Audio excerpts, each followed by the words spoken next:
if we could have our panelists come to the stage. I'll introduce you one by one.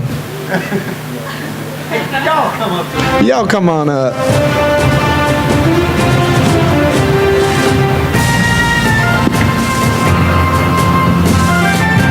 I know it's getting a little late in the day. The food coma is setting in. So if you could go ahead and do me a favor and give these amazing panelists a massive round of applause. Yay. So my name is Jesse. I'm an editor of VR Scout, and I'm a Forbes contributor. Love VR. I think it's amazing. And we have some amazing people to talk to you about the exploration of art and life today. So to my immediate left, we have Matthew Niederhauser, who's a co-founder of a company called Sensorium. They've made some pretty amazing content. We have Estella, who's one of the best living spatial artists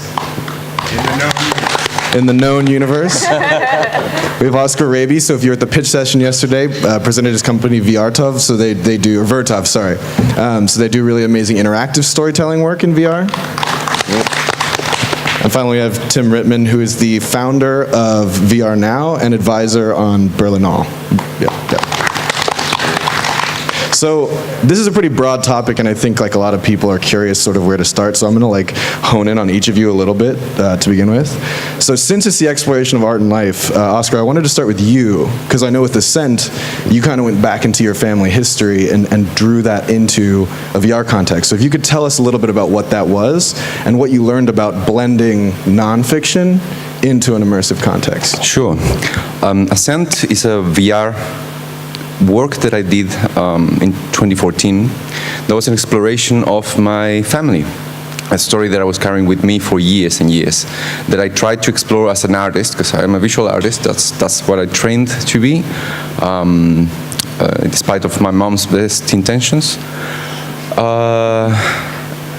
In my family, I grew up in Chile, in South America, was part of the military dictatorship. They were not the victims. They were probably part of the other side, which is to say, the army.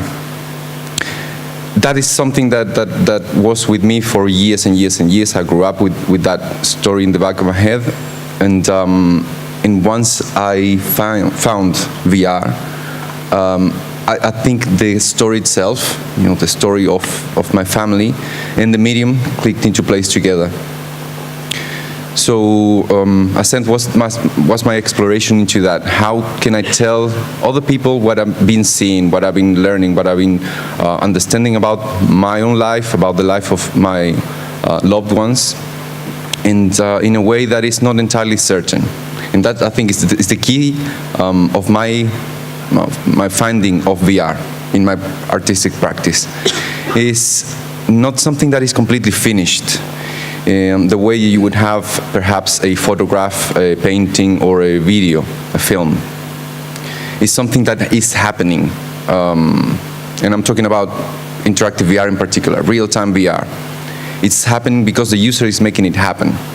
So I wanted to share that thing. Like, I didn't have a complete answer, a complete picture about my life growing up in a dictatorship back in Chile.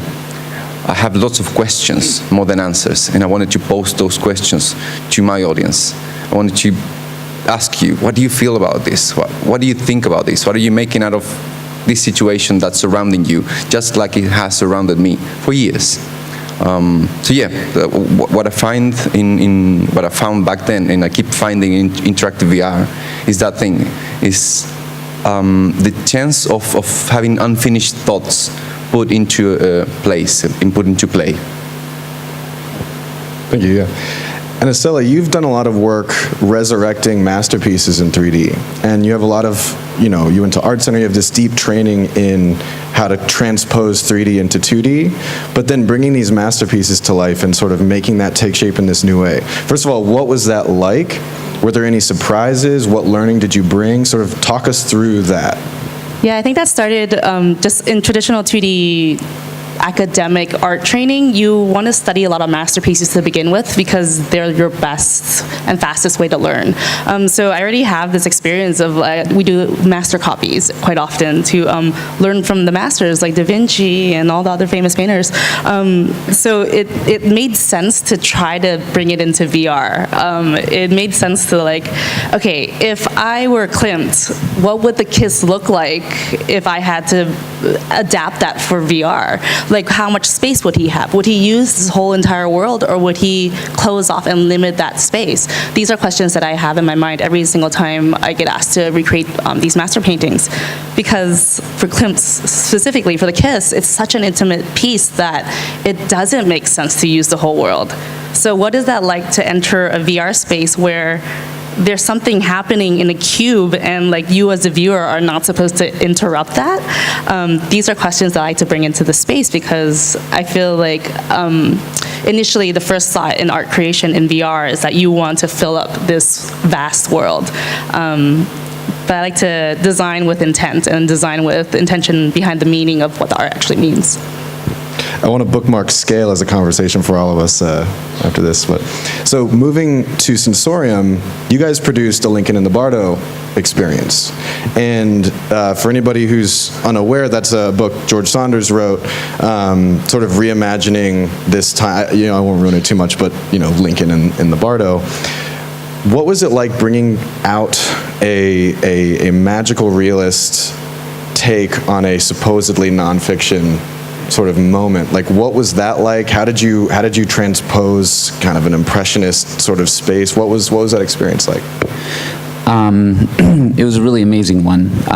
George Saunders is just a unique thinker, and also had a book, a fictional work, where you could imagine it as a world, as an immersive world in virtual reality.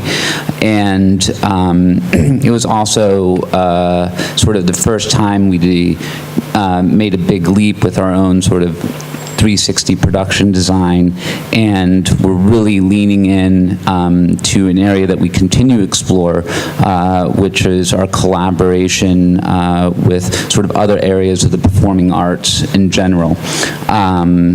Sensorium, we create our own original works, but we find some of the best pieces that we're doing now come from collaborations with visual artists, dancers, theater, musician. There's so much new territory to explore as the tools for capture change, as the platforms change, and people just bring in the most amazing ideas from sort of different disciplines. And for Lincoln in the Bardo in particular, we sometimes call it a short play with a lot of VFX. And the blocking in the actors we used mainly came from a theatrical background and influenced how we controlled the set, because you don't have all of the same techniques that you have from video, like the close-up, like jump cuts between different angles, and you need to hold the viewer, you know, and captivate them through the entire experience in a way that theater has really learned how to do over millennia. And so, you know, we did shot the core of the scene overnight in Greenwood Cemetery in Brooklyn, which was, we just spent a few days wandering. It's like this massive old school graveyard in Brooklyn, which was a little creepy but awesome. Found the perfect like crypt with like an overhanging tree, and you know, it was this beautiful place. And then we then did the VFX, or the technical side. We then shot for 5 days on a green screen for this host of ghosts, which was essentially like a Greek chorus, and also sort of positioned you as a viewer. I mean, I love 360 video. I do think it's VR, even if it's of the lowest order, and it has one of the most important orders of agency, which is being able to look everywhere. And you know, we can talk about interactivity, and of course, that's where we're all going in many ways. But it was like tried to still make you feel present and in there. And you know, George was super supportive the entire time. And when our director showed him the piece for the first time, and the director was Graham Sack, who's a big collaborator of our studios, he says that George said, "I'm crying in here, man." And so that's always a sign of good success, when the person who inspired the story, you've brought to life something that he has imagined in his own amazing brain. Like, he's such a great writer. And so these type of collaborations are definitely some of the most satisfying for us in terms of the work we try to take on. And so, Tim, pulling out to the most sort of macro look, you're running one of the biggest conferences in Europe. You're an advisor. We're here at a VR conference. What kind of things are you learning about reality itself and people and the way we gather from your experience watching people in conferences? You know, seeing people try VR for the first time, seeing people in workshops. What are some things that maybe, like, pulling back that curtain from the organizer perspective, that we can kind of see this blending of art and life through VR? I do have to say, can you repeat the question? Because as an organizer of a VR conference, what do I learn from this, and putting this back to my own life? Or can you just put Actually, it in a I like where you took that, so answer that question. Oh, that things don't work out normally as they should be, and that it's not a shame to improvise. Maybe maybe somehow doing a conference is something like everything you have to organize in your real life on a different level, with many people, collaboration, and having possibly a goal that you want to reach, and people you want to satisfy, you don't want to disappoint, at least. And that you've got something like a master plan that gets crushed over and over and over again because of many reasons, and that you just, I don't know, keep on doing that. And I think if you have several conferences, and when I speak to people who do this, project management, whatever, is that you just need to have a steady basement, that you know the people you're working with, that they're capable of doing what you want them to do, and yourself, that you're capable enough, and that everything else can somehow happen if you have just the right guidelines, the right tools, yes, and something like a spark of love for what you're doing. That's amazing. I love how that question turned into itself. So, posing a sort of a question to the whole group, and you feel free to sort of jump in and we can start ping-ponging now. Rachel Rustin said something that I always come back to, which is, with VR, reality is the medium. And she's coming from a painting perspective. But one thing I like to learn from people who are intimately involved in VR is, what are you learning about reality through your work in VR? Like, are there things that you're learning that you bring into your daily lives in reality that VR has taught you? VR or AR, any of it? I think as like a world designer, essentially is what I do a lot of times when I have to paint an entire space, or even like if I'm collaborating with other teams and I have to design every single aspect of what fits into that world, you start appreciating a lot of what reality is, and how much already is there. I find that nature is the best designer for a lot of things. So just like seeing, like, I appreciate nature a lot because I spend so much time in VR. I was telling someone I clocked probably over 900 hours in VR now, way over 900, I'm sure. And so I like to balance it by being in nature and studying plants and how organic shapes are formed, and what does that mean to bring that into a digital medium? Like, how do we merge that? That's something that I'm kind of fascinated by. And how do we incorporate that in like UX, UI design for AR, for instance? Like, how do we bring that kind of organic model of how nature appears and have that merge with technology? That's kind of the stuff that I've been thinking about.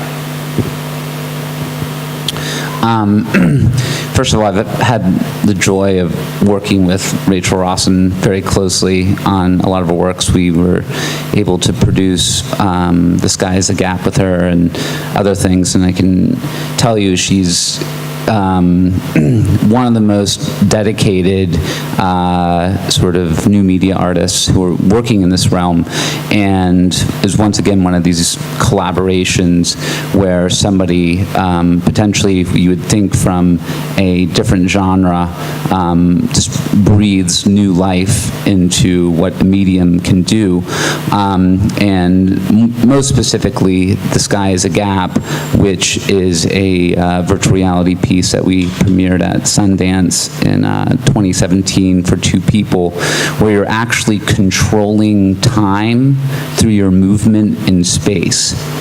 And when she first told me about the project, it was like, you know, something where I mean, immediately got it and just showed where you can go in terms of changing not just like recreating something, but changing the entire physics of a world so that you are experiencing something that is intuitive, but at the same time in a completely reconfigured space and time, just literally playing with physics.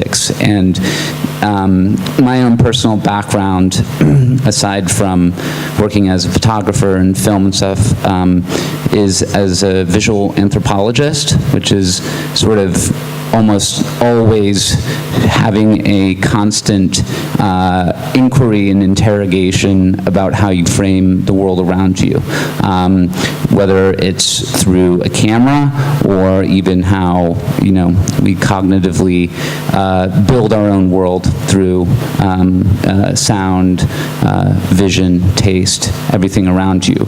And I was working in a lot of different fields, mainly actually even in journalism for a while, and when VR hit us 3 years ago, or at least this explosion in interest in new platforms and investment from major technology firms, I couldn't help but get involved because it suddenly has become this brand new open territory for interrogating the world around you, and also this amazing possibility for creating unimaginable worlds that are completely overwhelming and are immersive enough where, you know, it's really actually activating your brain as it would for taking a walk in the woods. And that like project with Rachel was like one of those moments where it's like, oh, like, wow, this is not just about, you know, trying to just, you know, recreate the world as we know it, but what's really going to happen is that people are just going to sort of build entire new realities, and that's definitely the most fun part about this right now. Yeah, what I've learned working in virtual reality is the work itself, not the end product, but the process to get there brings about so many different, opens the doors to so many different practitioners. There is a natural progression, you could even say a natural extension, but a natural progression from filmmaking and the filmmaking crowd to move into VR. But there are many other fields that are being invited as well. So in the case of Vert, of my company, most of the people that we work with come from game design. And the brilliant thing about them, us, is that we don't think too much of the timeline as this ruler of the creation, of the experience of the work. But what's going to happen in the future to the user that's going to be playing in this environment, in this space, in this situation.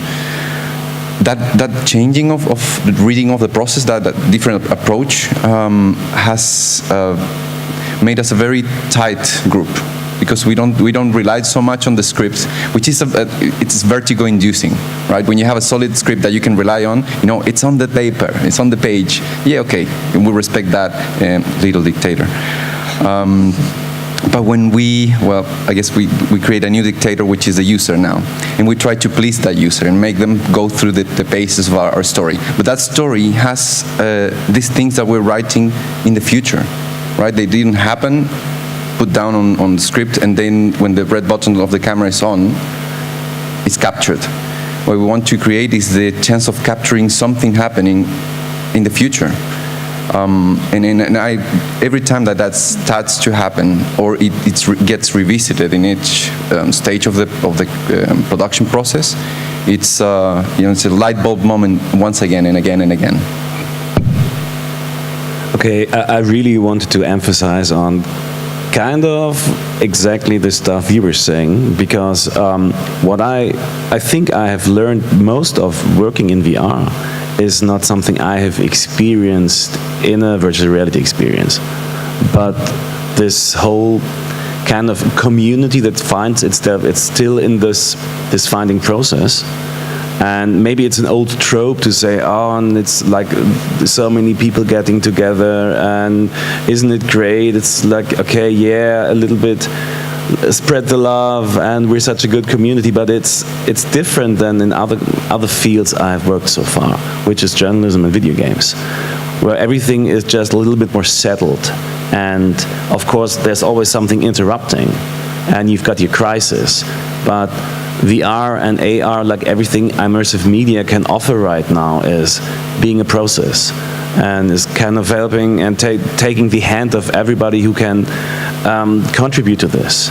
So when we started, we talked with, it was a circle of people, a group of people in Berlin, and there were journalists and artists and theater makers and people coming from film and game design. And we sat together and we watched at each other and said, okay, we've got the same goal. Isn't it like crazy? Like 1 year or 2 years ago, we wouldn't have thought about collaborating in any way. And because of this, I have learned so much about the working fields of all the others, that this is really amazing. And I think this is something that is like this diversity thinking, diversity not only in gender and age and ethnical background, but also in the working fields, and that it really makes sense. And that VR is showing me right now that it's a good thing you can just take and maybe adapt to some other fields. Hopefully. Well, it's this amazing thing where you're bringing together, like, to put it very broadly, artists and scientists, or artists and technologists, and just throwing them into the same place. And it turns out there's a lot of complementary best practices that never were interacting with each other. So I guess this brings up a question now, and this is again for all of you, maybe Tim, you can lead with it, but what fields of study did you discover through VR, AR that elicited new ways of thinking for you? Like when you're describing this, was it game designers? Was it architecture? Like what were the ones that really caught you off guard? Maybe because I wasn't really familiar with this, is like all the applied VR stuff, industry learning, that how you can use it to just simply teach somebody how to use a workbench, which is complicated, or how to, like the economical aspects of how a company is thinking when they want to use VR as a training method. So we met with the Deutsche Bahn, like it was not recently, it was 1 year ago when we met, and they showed us a VR experience where they just used this apparatus in a train to, it's like a platform you have to get down to for people in wheelchairs. And so you have to make it quick, so it takes like, if it doesn't take, it has to take 5 minutes or less. Otherwise we're too late, and we try to be punctual because we're German. And so this is something you normally carry all your employees to a training facility and use an ICE you have to use for this purpose. And this costs money. And this was something I didn't realize. Oh yes, of course, you have to do this. And I always thought, okay, this is something you can entertain people with, like VR, or you can use for empathy reasons, 360 video, Chris Milk, etc. And then I said, okay, they're doing this, and they're doing this for a long time. And I just didn't realize that all the big companies have their industrial VR hardware since, I don't know, 15 years. And so it was teaching me that, for example. I was going to say business management, so basically the same thing. Yeah, which I thought it was going to be a funny note, but I think it's something that rings true because we have our practices, and the practices are creative practices, but then we're doing something together that involves a lot of time and particular resources, mostly of the humankind. I mean, the toys that we're playing with are the toys that we're playing with. If you can access, you have access to them, good. But not having access to the human resources or having access to them is such a complicated matter, right? For someone that has learned to spend a lot of time on their own, yeah, painting or playing an instrument. So when we artists move into this, we're moving into the business of this. You could also say the same, that the artists should develop a business of their own if they want to have a sustainable career and practice, yes. But this is such a different beast because you're working with very different practitioners, yes.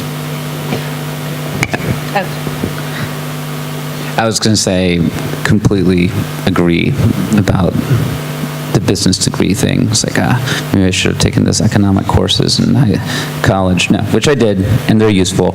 But there, for a very long time, I worked off of a laptop and my cameras and traveled, and, and was very used to also the idea, it's like if you want to get something done, you just got to do it yourself, which still rings very true, but it takes a village sometimes to build a proper VR experience.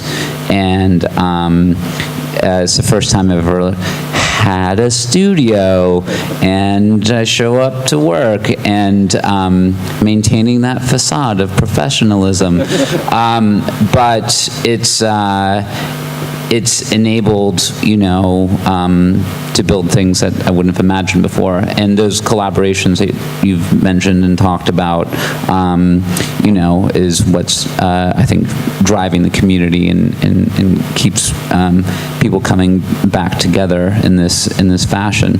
But I'd say the other side is something that I had to go back to, and I think it's something that I've played with for a very long time, or is game design, but going back at it in a much more critical and sort of, interrogating it more about how it's going to be used in this medium, I think is something that's really sort of been on my mind more over the past few years. And I think that there's a interesting comment earlier from Michel from Venice, where he was talking about the notion of play and also what that means now, and also what does game design mean now within the realm of sort of immersive experiences, and how that term is going to be redefined as something that's not just about something that's in leisure or something as just pure entertainment, but something that's actually exploratory, or things that provide real transcendental experiences, and that in the same way, like, play is not just something for children, you know what I mean? It's actually probably, it's at the very core of a lot of creative practices, and is actually something that, people should try to keep in their lives throughout their lives. And so I think that's something that I've really been trying to find, like, what is going to be the next steps in terms of game design. So, because I've been playing games since Return to Zork, you know what I mean? Doing text-based stuff, and we're at this really interesting crossroads where I think that we're going to start taking some big leaps, and as a studio, I want to try to be part of that. And so it's sort of, hopefully this August I have some time off to and go back, especially into game design interactivity, and start thinking about the new tools and where we're going to be going over the next few years. Yeah, like ditto to what everyone said. Definitely for like the business part, I didn't expect that. Oh my God, like business and legal stuff, like just understanding how to write and negotiate, write contracts and just like review them and negotiate them. Protect yourself. As a freelance artist, I think because like I'm kind of by myself and just singular entity out there, there's a certain type of thing that I want to do where I want to help represent other artists that come into the space. And so I want to set a precedence for other artists that come in here. It's like, hey, like, you know, maybe we should really try to like ask for more money for this and not turn this into a film industry or a game industry where artists get exploited, you know? So there's a lot of things where I feel like as one of like the, you know, more visible art, like VR artists out there, like I want to make sure that I'm setting a precedent, like, hey, you really should try to like treat us fairly, you know, if you can, and consider all these different aspects of it. So that, like all the things that don't have to do with the art making are all the things that I didn't expect that I would have to learn so much about in this space. And part of that was also like being okay with uncertainty to the max, like having no idea where this industry is going to go. I'm sure we all feel this way, and like how to deal with that on a daily basis, you know. And that's been a very like tough personal challenge, I'm sure, for each one of us. Well, so now that you're on the other side-ish, in the sense that we're all sort of in our infancy, what would you go tell the you of 2 years ago? You need to learn this ASAP. Me? Is that for me? It's for all of you, but Oh you my start. God, that's like 2016? I don't think I would have done anything differently. Honestly, I don't really have any regrets. I felt like I did my best in all the knowledge that I had. I was just finishing Art Center at that time, so it was like I had the best knowledge that I had at that moment, and I just kind of took a leap of faith and jumped into this space. Just learn more C# programming. It's a very specific thing, but I'm saying that I did have a chance to learn programming when I was young. And that thing, that small thing that was playing back then, was playful back then, didn't have a purpose, so which is to say it was akin to art. Yeah, it didn't have an actual function other than see things blinking on the screen.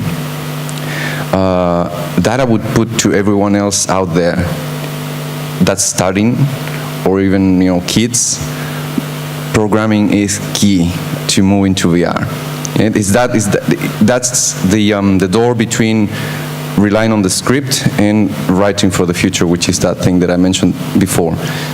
Things that can happen instead of things that happened. Pulling back to this is like my personal interest, how storytelling is changing in the context of VR and AR. If you guys could distill into, you know, relatively quick packages, I'm sure you could all expound for a long time on this subject, but how is storytelling changing in the context of VR and AR? How is it the same? What are we learning? Take that one and run. I can only expound. I don't do anything concise. No. It's completely flipped it. And as much as the lessons you can draw from cinematic storytelling or writing and theater, stuff that you can draw on for these experiences, this is definitely a land where it's like every rule, not only can it be broken, but it needs to be broken. And that's, you know, it's sometimes one of the first, and you hear this a lot, questions, it's like, why are you even trying to do this in VR in the first place? You know, and that interrogation, I think, is going to continue for a while. But also what makes it very sort of special about right now is that the tools are changing so quickly, as well as even just the platforms and the form factors, you know, what's going to be possible, how am I going to think about storytelling once I can put a high quality headset on somebody and let them run around the football field, versus being tethered to a 15-foot by 50-foot square. This can change everything. And so I think there's I was almost in belief when you said if I had to do 2 years ago or something like that. I mean, first of all, I wish sometimes I've completely fulfilled what's going on, but sometimes I wish I could just press pause on the rest of the world and go on a little knowledge quest or spend 6 months doing C# training. But I think there's going to be, we also sometimes split between the ideas of the creative and the technologist, but for storytelling right now, one of the most important things are the creative technologists, these people who are understand, have a deep knowledge and understanding of the capabilities of the technology you're using in order to bend it for new possibilities in visual representation, narrative, interactivity, and just as much as sort of a director or a creator might play, I think some of the people who are doing some of the best work, for someone, for example, like James George, who's an excellent producer and experienced creator, but he's also created a volumetric filmmaking tool in the process. And those are people like that who have this ability to see new possibilities in code and in hardware, and have, a capacity for imagining new worlds.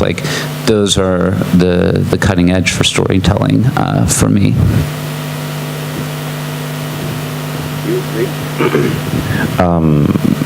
I think what would be really interesting is how to not only create stories, but also consume stories in a way that we're not immersed completely alone, and that you kind of try to make stories that use this multi-viewer angle, that you have many users, that you can make something that is created to be shared. And I think we're kind of going there with, for example, experiences like Chorus, or other local-based experiences. But this is something which kind of will probably change the way we do storytelling, and we will learn from game design, and we will definitely learn from theater. Which is very interesting, that we thought, okay, the predominant storytelling medium is film and TV shows, and theater is the stuff that was done 100 years before, and is something that you want to go and see some pieces, some place when you say, okay, I want to give me some leisure time or some cultural time, but it's nothing you do regularly, normally. I don't know many people who go into theater. And so it was like a nearly forgotten art for my generation a little bit. And I think it's coming back, the way how you do stories, how you do the mise en scène, and create a room with stuff happening. I think that VR can learn so much from how it's done in theater. And this will be something like a renaissance, a little bit. The ways that I've experimented with storytelling and visual design for AR and VR is a lot of times just studying how it's been effective in other mediums, like you mentioned, but also breaking it down to understand what you mentioned, why should we bring it into VR? Why should it exist in AR? How do we actually use this medium and understand what this medium can actually do, and what is this visual language that can exist in this technology that might not exist in any of the other mediums? So just really spending the time to study that and break it down, and to really dedicate the time to do that, I think is really important. For an augmented reality piece that I just did for Adobe, I was an artist in residence with them the last few months. They had the Festival of the Possible, where they announced Project Arrow, which is an AR app. You can bring in 3D models and really easily just showcase them on a tablet or iPhone. for the Festival of Impossible, there were several artists that were asked to create immersive pieces, and I was asked to do an AR piece for it. And I wanted to do something that really blended the realities of what exists in real life as well as what is digital. And I thought about AR, and just like, I think the first thought everyone has is like an overlaying. But I really wanted to challenge that. Like, what if we made a piece that exists half in reality, but like half in the digital space? What would that look like? And would people get that, you know? And how do we really try to blend that line between the two and create more tension between those two? And it was really cool because you needed to see the whole gallery exhibit to see the entire piece. If I showed you a picture of it now, it might not make sense. You just had to be there to see like the sculpture, and then as it led into the unveiling in the AR component. We say, and we must say, that theater, architecture, dance are fields that we should keep inviting, and we should say every opportunity we have, because the medium is still, being molded, is still warm, right? It hasn't found its stable final shape. So while it's being shaped, let's bring in everyone as much as we can. But that said, I'm very much waiting for the moment in which the artifacts that are particular to VR start coming to the fore and take the surface of it. So then in painting, there was a time when we were trying to capture the landscape, the way things look like. And at some magical moment in history, we forgot about landscape and started looking at the brushstroke and the splatter and the dripping of the paint. And we started looking at paint, and it was there all the time, since the beginning. That thing, if that can happen in VR, then we're going to have a massive leap forward.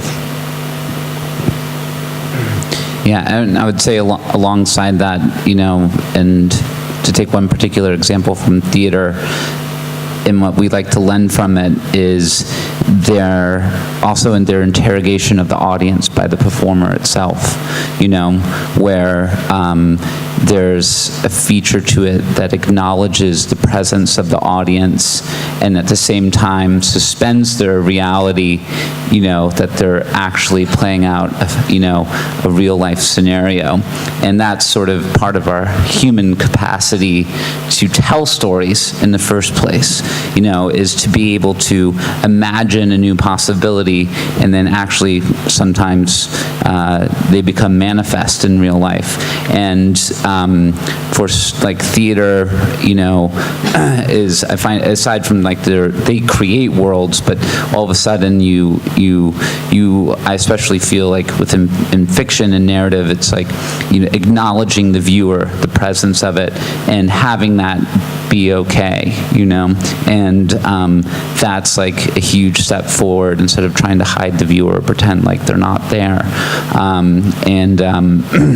I find that like something very important to sort of that's going to become more and more important as experiences get designed, and also as sort of like the technology gets easier and easier for people to quickly like have a presence within a virtual world, which is one of the most fun things to do right now, and is going through festivals right now and having sort of the like great honor to like participate in them and see other people's works.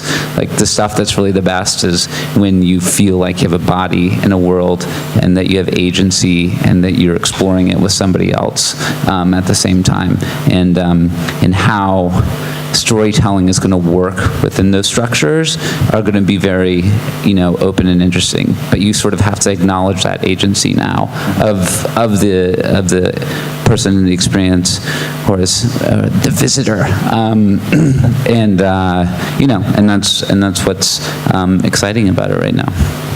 I had hoped that we would have Q&A time, but we are out of that. But as you could tell, these are genius people, so you should ask some questions after this, and please join me in giving them a warm round of applause.